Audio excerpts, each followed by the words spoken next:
Stingrays, beautiful but beware. Meet the stingray, graceful, mysterious, and armed. What is a stingray? Stingrays are flat-bodied relatives of sharks. Most have a venomous barb on their tail used for defense. Where do they live? They live in warm oceans, coastal waters, coral reefs, and even the Amazon River.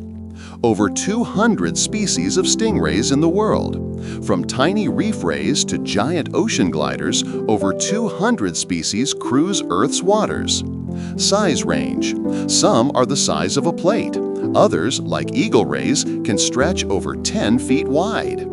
Are they dangerous? Most are shy, but step on one and you could be in serious pain. Fatal stings are rare but possible.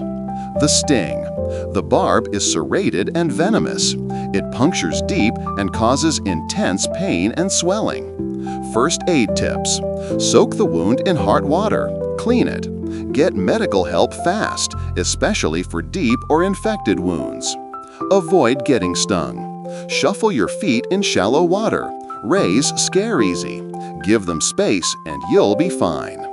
Respect the rays.